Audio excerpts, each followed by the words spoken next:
excuse the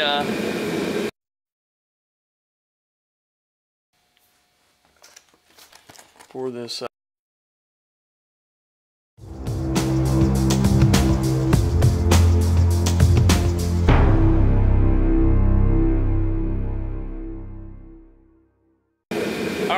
excuse the jet engine noise. I've got first of all, it's cold as balls here today. Second of all, I've got a stock that I've put some urethane on that I'm curing it down there, and figure I get some use out of making the heat, because with the humidity high and the temperature cold, it'll take days for that to cure.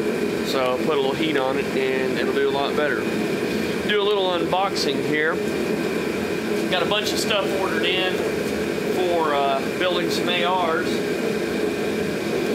and so I figured, usually on a lot of times my unboxings, I don't have the ability, the control to wait until I get the camera set up. I already open everything. Even though it may not be all for me, it's like Christmas, I can't help it. So anyways, this time I'm actually really doing a unboxing where I'm opening it the first time right here, right now. So let's see what all we've got.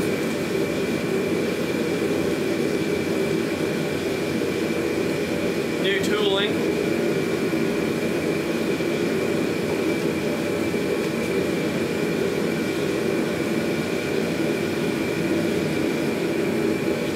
Carbine stock.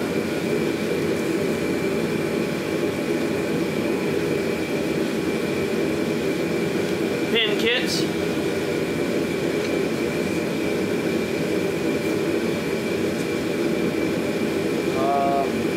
Bulge buster kit.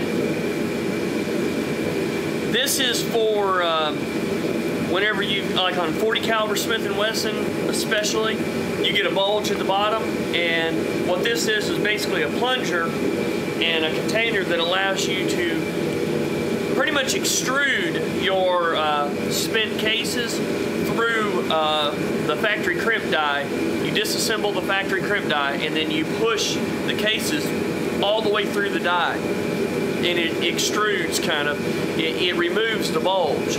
Well, all this is a ram, and it allows this little container to hook on top of the press because you're pushing them up through it. And I had made my own just for doing a little bit here and there, but now since I'm going to be doing more volume, I wanted to get the actual version, the real thing.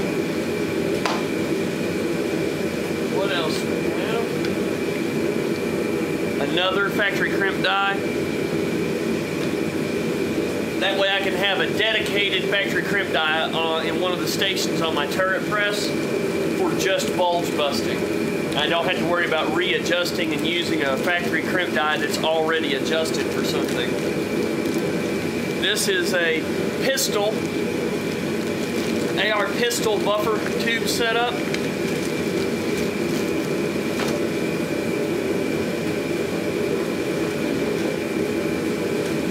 Got more goodies in here. This is a low profile adjustable gas block.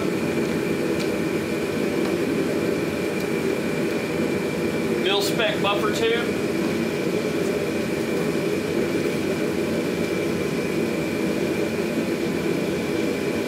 Buffer spring, carbine length. Great packaging. We're going to save this for a minute. That's a barrel.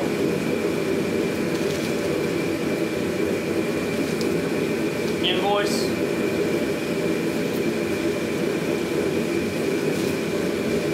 More packaging. And that was that. Now I've got 3 or 4 more boxes that'll be coming. They won't be here today, but I'll show those in an unboxing video as well. And also, stay tuned, because I've surpassed 100 subscribers, and so what I'm going to do is I'm going to do a giveaway, and And just so you guys that are watching this video can go ahead and start thinking about it, what I'm wanting to do is I'd like for anyone that is interested in entering the contest, I'd like for you to send me a video response, just a video, or it can be, you know, just you can type an email type deal or send it to me. But what I want to do is I want to know why, like if you were talking to your senator, your congressman, I want to know what you would say to them to try and convince them to not allow any more gun control or gun bans or magazine control, any of that stuff to take place. I want to hear what you guys have to say. And yeah, depending on the response, I'd also like for your permission to use it, and I may look into trying to send it to the appropriate senators, congressmen, and whatever, and use it as a tool to try and protect our rights. The winner will be determined randomly, so it doesn't. Your content's not going to matter. But that's what I'm thinking of. That's what I'm looking into doing. I haven't decided on the actual number of subscribers that I will cut the contest off at, or if I will do it based off of time. But that's what I'm thinking. And the prize is going to be that chest rig there. It's a full front and back, and it's got the holster. It's nothing special. But that's what is going to be the prize. So now, this is being impossible to get out.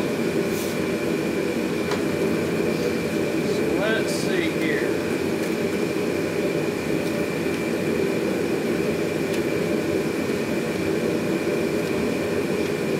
I get impatient.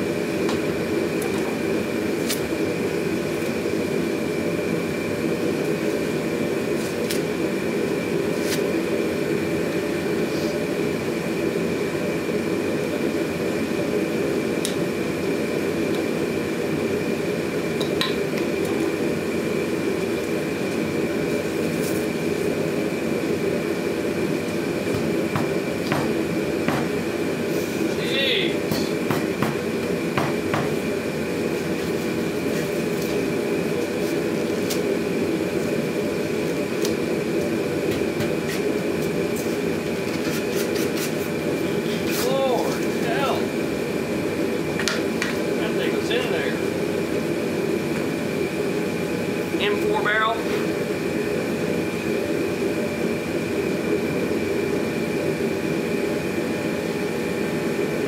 And I did not get a chrome lined barrel. Often chrome lined barrels end up being less accurate because it's very, very hard for them to get the chrome to adhere to the inside of that barrel in a uniform fashion all the way down the length. So you can end up with surface imperfections. And so, as long as you take care of your barrel and everything, a regular steel barrel is a great option. It's not as expensive as stainless steel or chrome lined, and it's going to work phenomenally. There used to be a lot of corrosive ammo around. You don't see it as much anymore, so chrome lined isn't as necessary as it used to be, unless you're going to be in and out of salt water all the time.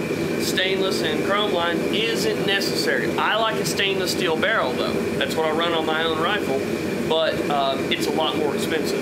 So anyways, this has been the first unboxing for this week, basically, and I appreciate y'all watching. Had to get a new tooling. I've been working with one of these cast units, which for a little bit of work here and there, they're fine, the end user. But if you're going to use it very much at all, you need to get a steel or a billet unit. The cast ones just can't hold up. So anyways, that's that. Appreciate you watching. For this Wheeler AR-15 tool, combination tool, what I really liked about it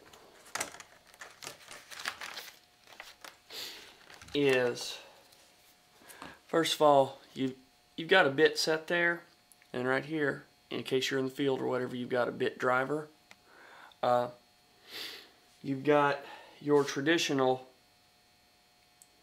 two toolings there. This right here is for a breaker bar or something for extra leverage. And these are drill rod pins. You've got double-sided, so if you did damage one side, but they can be replaced. A lot stronger than the cast stuff.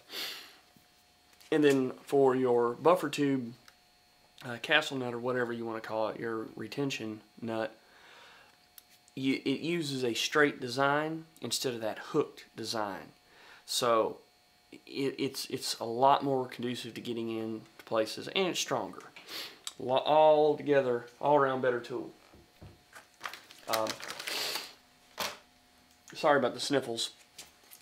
On this barrel, if you can make it out there, it is a 5.56 NATO 109 twist.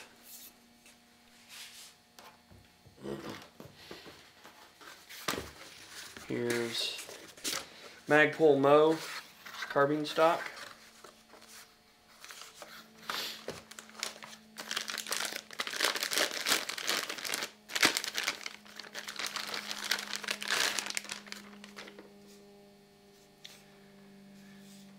You can get different butt pads for these. In this unit, one of the things about it is it doesn't lock. Some of your other CTR, whatever the different letter designations are on them, they have an actual lock up here, kind of like how my 3G does. But for this rifle being a hunting rifle, is basically what this is going to be for in plinking, this was more than adequate. This is going to be just fine. Like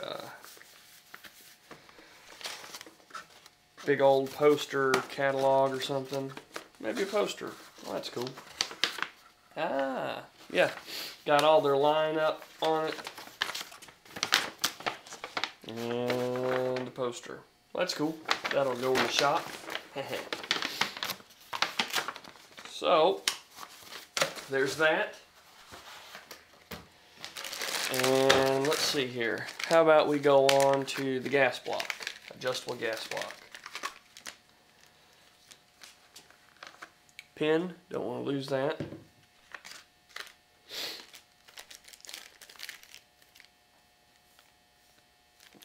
Loctite. That's good, I guess, in case you're just a normal person, didn't have Loctite laying around. But here is the adjustable gas block. Right here's your screw for adjustability.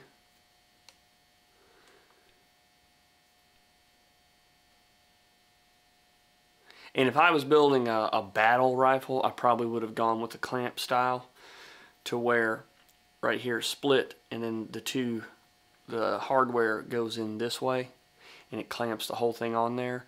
That's a little bit stronger design than just having these set screws go up in there. But what I'll do is I'll put Loctite all on the inside. I want to make sure not to get it in my gas port hole right there, but Loctite all in there, and then of course, you know, some Loctite on my grub screws, and that will hold this thing on there well. That's going on the Stag 3G. Hoping I can tune just a little bit more recoil out of it. On the pistol buffer tube setup, this is your buffer tube, and it's set up where you see it's all smooth and round. You cannot effectively put a buttstock on it. You can slide one over there, but there's no way to put any retention on there. You know, you could have it where it's just solid against there, and I mean, I guess I don't even think that would actually be considered and attached, because it would just be stuck on there. I don't know where the law falls on that, but anyways, the idea is you run this rubber over it, so it, you know, you got rubber against your cheek or arm or whatever, because you're making a pistol, and that's how it's set up. A little bit I don't know, I'll have to compare the springs and see on this one if the springs and everything are a different size. But either way, that's kind of the short and long of that kit.